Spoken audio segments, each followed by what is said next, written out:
Okay, guys, you're back. TCG&Whiskey here. You're with Mark and Tom. We're going to be going over UFC 261.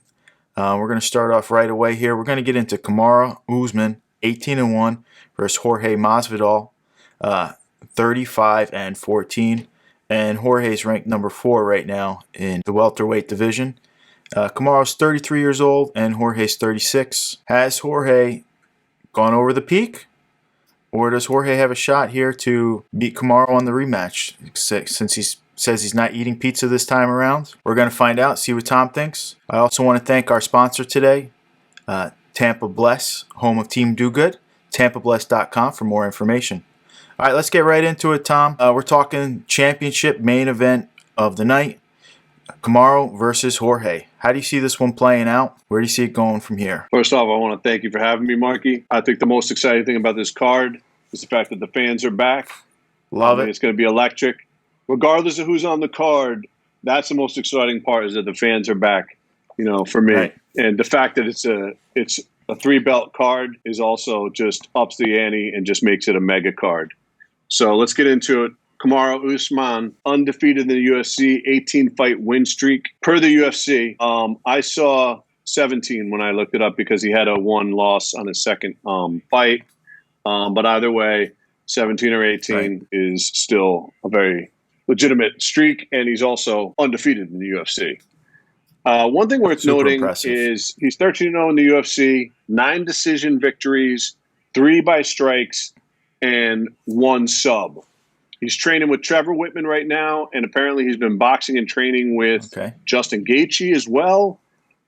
Francis Ngannou is supposedly going to be cornering him, kind of as return the favor, because Camaro cornered him in his last fight against Stipe. Both these fighters have gone through stem cell therapy, which I wanted to note because I had a video actually where they both kind of were featured having done stem cell therapy down in, I believe, Colombia. If that could be noted as, it's kind of that fine line in performance-enhancing drugs and what you can and can't do. But anyhow, that's currently permissible. And that's why we're fans here. We're have had that, right? Yeah, like I don't know enough about it, but I definitely think it's worth. It's kind of like on Bigger, Stronger, Faster, with the Bell brothers when they did that movie and Chris Bell did that movie. Kind of talked about that. Where's the line? Yeah, definitely. But yeah, a line hasn't been established yet as far as that one currently is on the legal side. So they both are doing nothing wrong, but I wanted to point it out. Jorge, first MMA pro fight back in 2003. So Jorge's been around for some time. 9 years before Usman's first MMA fight. Usman's first MMA fight was in 2012. Jorge's 12-7 in the UFC. What's notable about that is 4 of his 7 losses in the UFC were split decision losses. The other 3 were decisions. He's never been finished in the UFC. He has been finished in his career, but never in the UFC. In 19 fights in the UFC, he's never been finished. In his 12 wins, he has 1 sub win, 6 wins by strikes, and 5 decisions. It's hard to bet against Camaro Usman. I have gained more and more respect for Usman as it's gone on. And I used to think Usman was a little bit corny for me as far as I just kind of didn't like him that much, but I've kind of turned the tide on that a bit. And over the last few fights, he's really gained a lot of my respect just because his work ethic and just really bringing it. Yes. When I heard how much time he spends away from his family, especially when he had to cancel the fight last year and then booked the fight, and he kind of extended his training camp. Dude is very dedicated and not to be underestimated in any way. Although he's undefeated and you shouldn't underestimate him, some people do, and I don't do that anymore. He's somebody that I would be really careful about betting against. That said, Jorge Masvidal is one of my favorite fighters other than the Diaz brothers and Conor McGregor. I like the fact that he brings it, as hard as he can when he's in there. I don't know if his stamina is going to be able to make it in a 5-rounder. Right. I mean, he's had a lot of decisions, so he definitely can make that. And he has already gone to a decision with Usman. But the question is, can you do the 5 rounds at top level or better than Usman? I think Jorge's play is look to finish Usman in the first 2 to 3 rounds, or at least win those rounds. That way you could lose the championship rounds and still win the fight on a decision. So if you can win those first 3, I think that's really, obviously Jorge is going to be looking, I don't know what his strategy is going to be. I know he's not going to want to burn out everything in the first bit if he knows it's going to be going into potentially into a long bat if he doesn't succeed.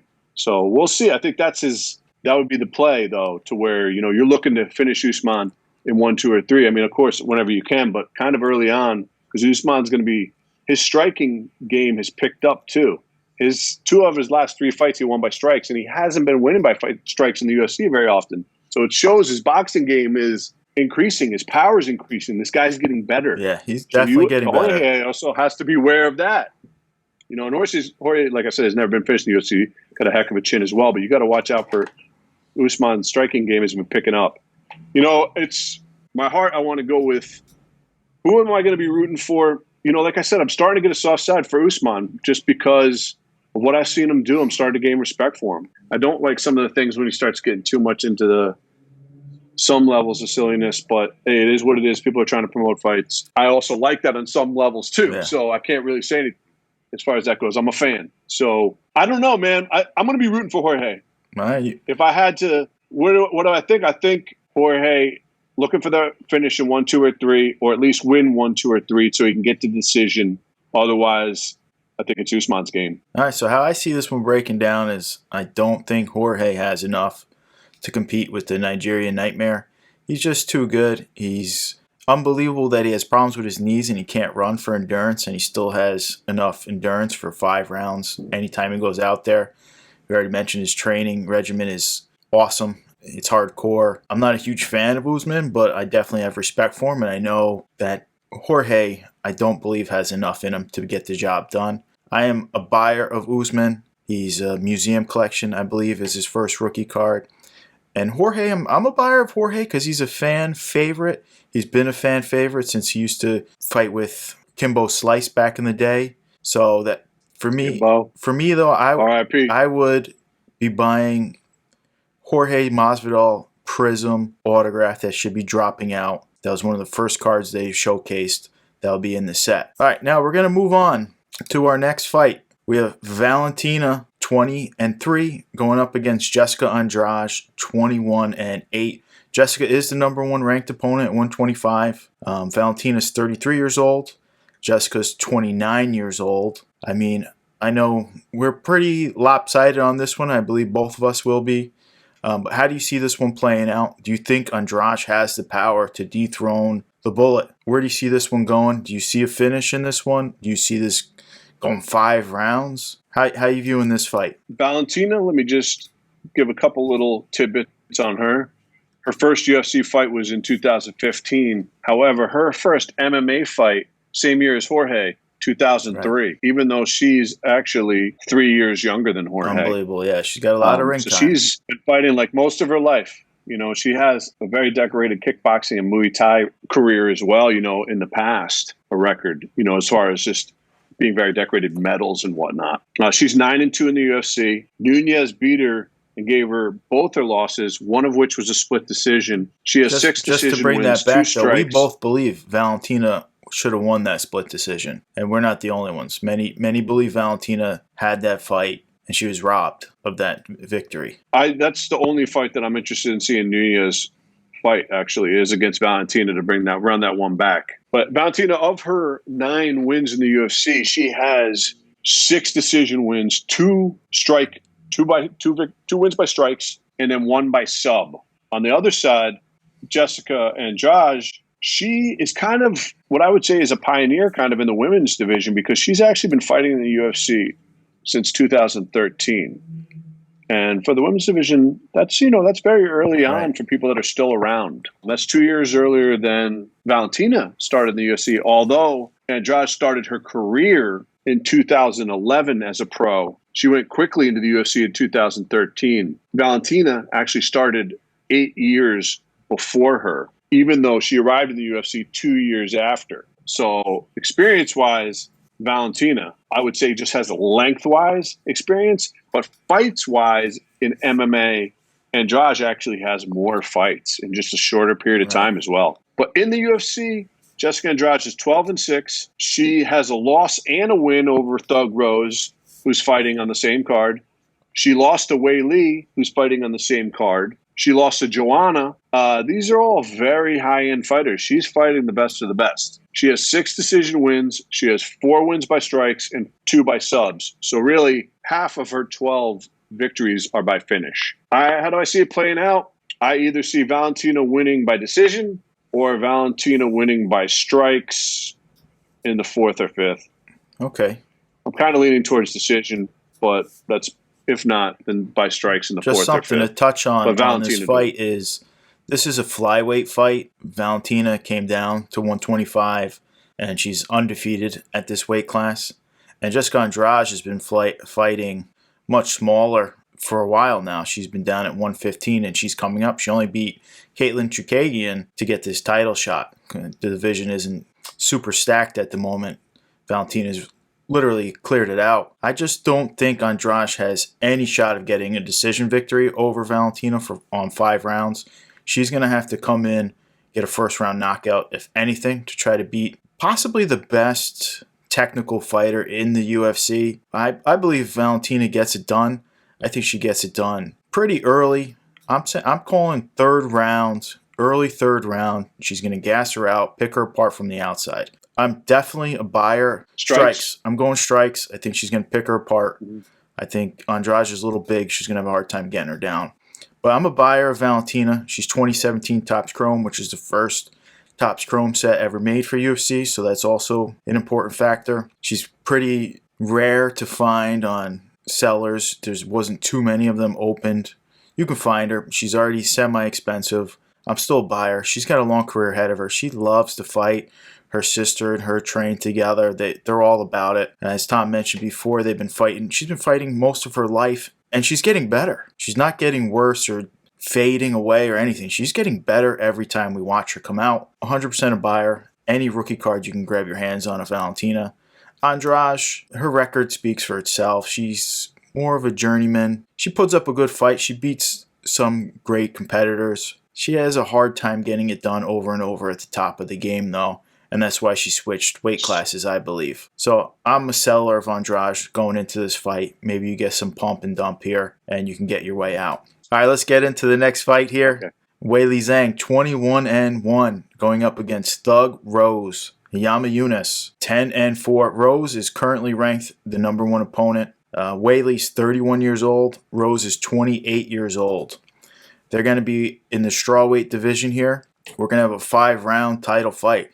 Does this go 5 rounds? Does Weili's power just overpower Thug Rose? She's a very technical fighter herself. She's fast.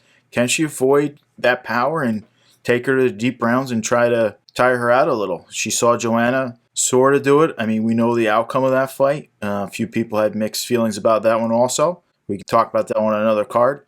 But where do you see this fight playing out? Does Rose, at 28 years old, get the title again? Do we have to hear Pat Barry's annoying mouth? Well, let me go over a couple things here real quick.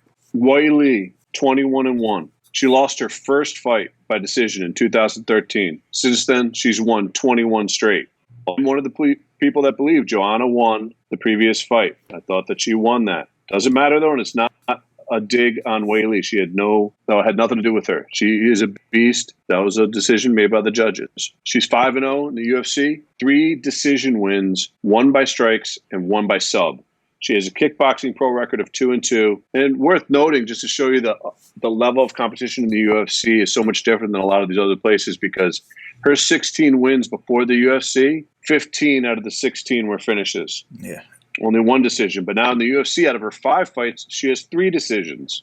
So you could see that level of competition. The water gets much deeper. On the other side, 3 years younger, Thug Rose, the UFC has her listed as 10-4. A number of other places have her listed as 9-4. Either way, her record in the UFC is those 7 wins. She had 3 sub wins, 3 decision wins, and 1 by strikes. So actually, 4 out of the 7 were finishes. So she finishes more than she goes to the decision.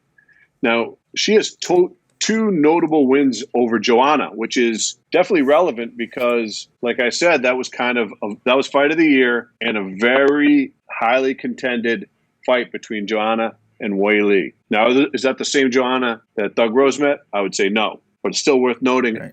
And when Rose came back against Andrade recently, she had been on a bit of a gap there.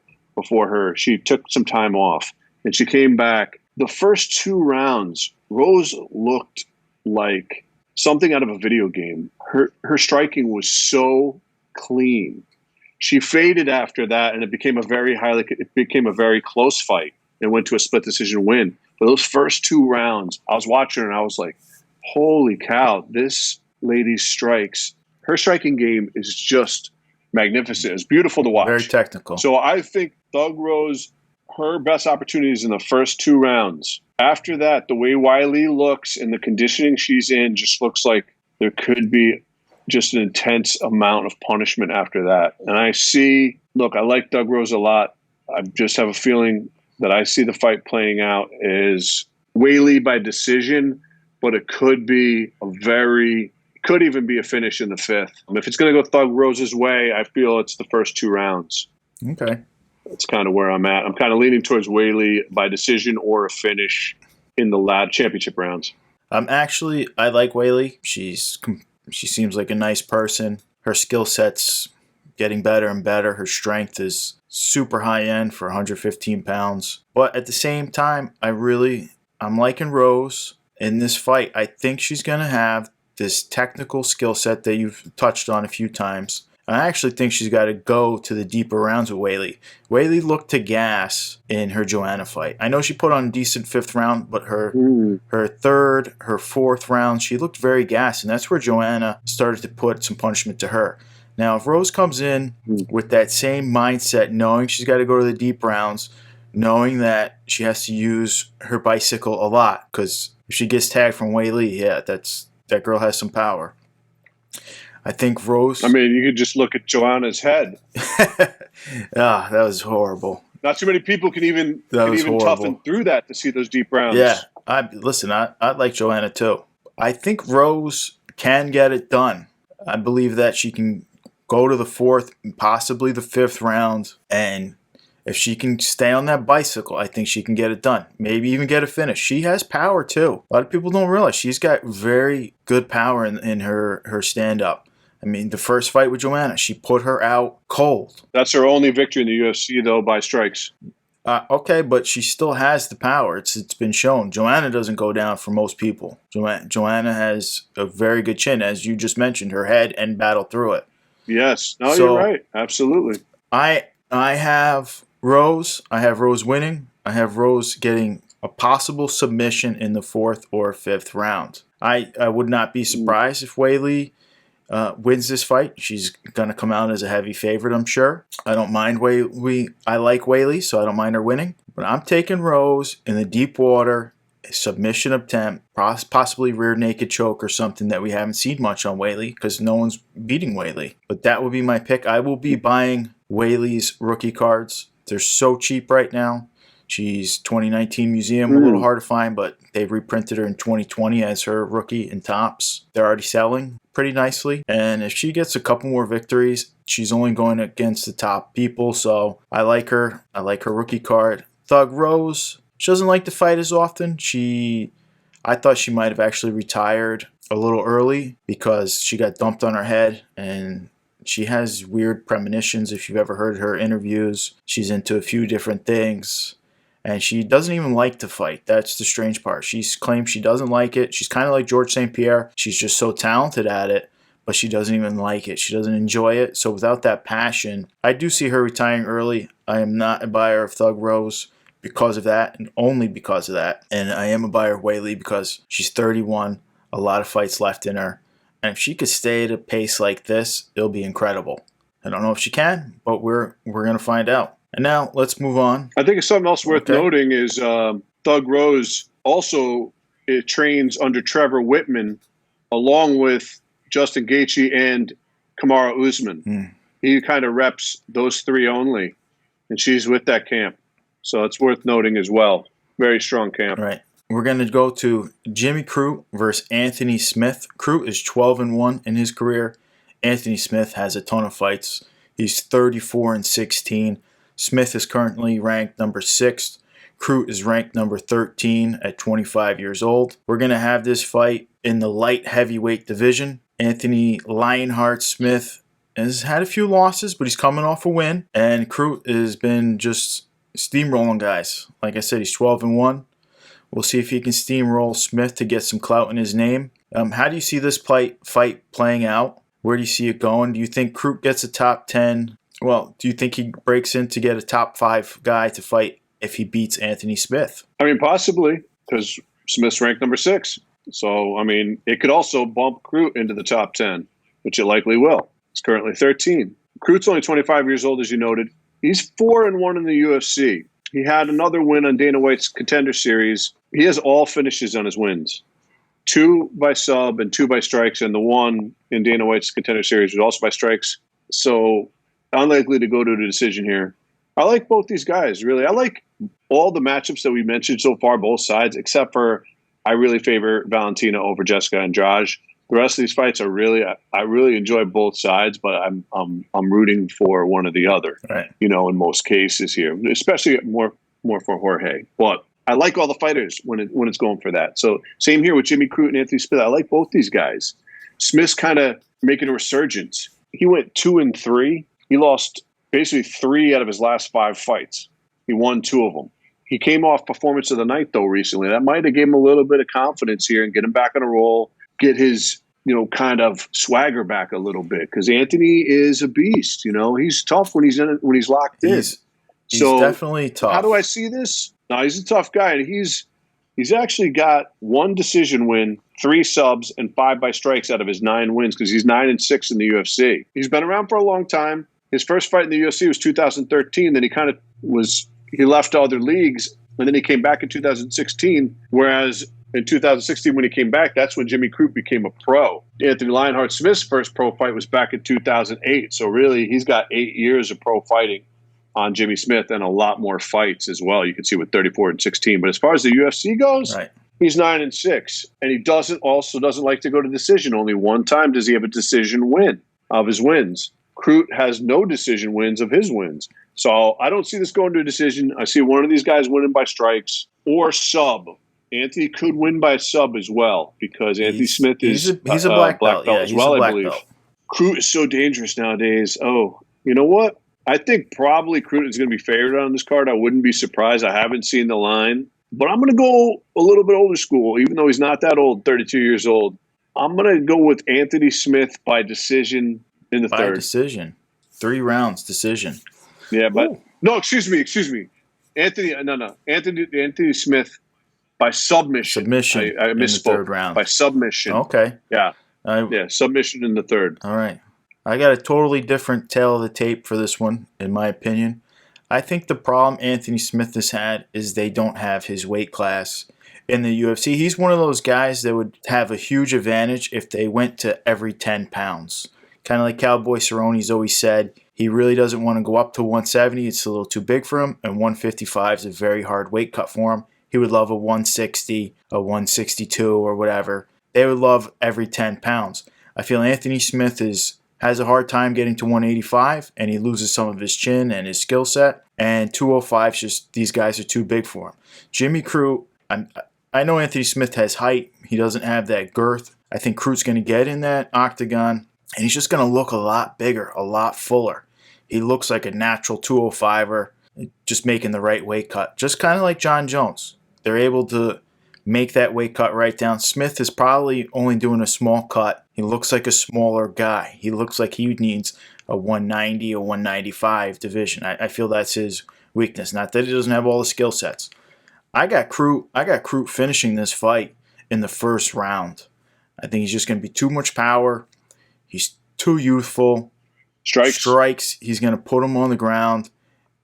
You never know. Anthony Smith definitely has the heart of a champion. He just, like I said, I just feel he falls prey to not having the right weight class for him. Jimmy Crute, I don't believe Crute even has a rookie card out. Maybe we'll see him in Prism. Maybe we'll see him a little later in the year in Select. I like Crute. I'm a buyer of Crute. Anthony Smith, his record's just a little too out there. I am a seller of Anthony Lionheart Smith. I'm going to take Crute 1st round, strikes. And then we're going to move on. We got our last fight that we're going to cover today. We got Brendan Allen, 15-4, going versus Carl Roberson, 9-3. Neither guy's ranked. Allen's 5 years younger. Roberson's 30 years old. Now, how do you see this one going here? I believe this one's going to be a really competitive fight.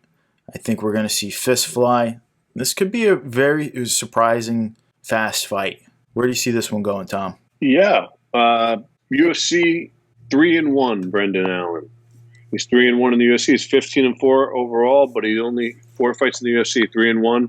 He lost his most recent by strikes to Sean Strickland, although Strickland looked amazing in that fight. He also can't take anything away in that one. Yeah, and Brendan Allen also had a win on Dana White's Contender Series, which wasn't included. I didn't include in his UFC record.